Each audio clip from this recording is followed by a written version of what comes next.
Hai semuanya, perkenalkan nama saya Clarissa Putri Combing. Saya dari kelas 10.1. Di sini saya akan menjelaskan apa itu sistem ekonomi dan jenis-jenis dari sistem ekonomi.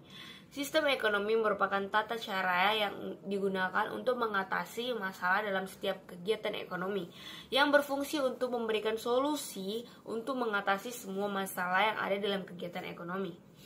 Nah, sistem ekonomi itu terbagi menjadi 4, yaitu yang pertama sistem ekonomi liberal atau pasar, yang kedua sistem ekonomi tradisional, yang ketiga sistem ekonomi campuran, dan yang keempat sistem ekonomi komando.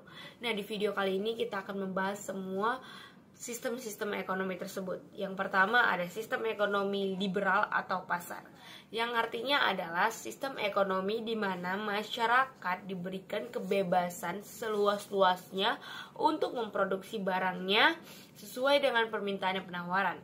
Ciri-ciri dari sistem ekonomi liberal yaitu semua produksi masih dimiliki oleh masyarakat dan timbulnya persaingan. Kenapa timbul persaingan?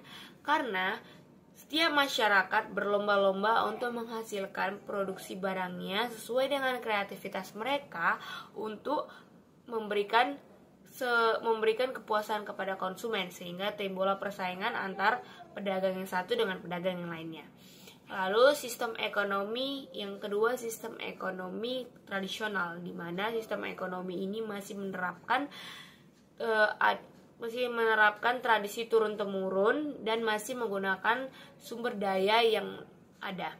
Ciri-cirinya itu seperti masih terikat dengan tradisi, dan yang kedua teknik mesinnya itu teknik produksinya itu masih sederhana. Yang ketiga yaitu sistem ekonomi komando. Sistem ekonomi komando di mana pemerintah menjadi pengendali atau pengontrol dalam setiap kegiatan ekonomi. Nah, di sistem ini ciri-cirinya itu pemerintah merupakan pengatur dalam setiap kegiatan ekonomi, dan yang kedua masyarakat tidak diberi kebebasan untuk melakukan produksi karena semuanya itu diatur oleh pemerintah. Sedangkan sistem ekonomi campuran yaitu sistem ekonomi di mana sistem ekonomi komando dan sistem ekonomi liberal itu digabungkan menjadi sistem ekonomi campuran, di mana masyarakat itu diberi kebebasan seluas-luasnya untuk memproduksi, tetapi masih dalam pengawasan pemerintah. Ciri-cirinya seperti pemerintah dan swasta melakukan kegiatan ekonomi, dan masih timbul persaingan antar masyarakat karena mereka kan masih memproduksi barang mereka masing-masing, tapi ini dalam tetap pengawasan pemerintah, tidak hanya terjadi semena-mena. Seperti itu, terima kasih.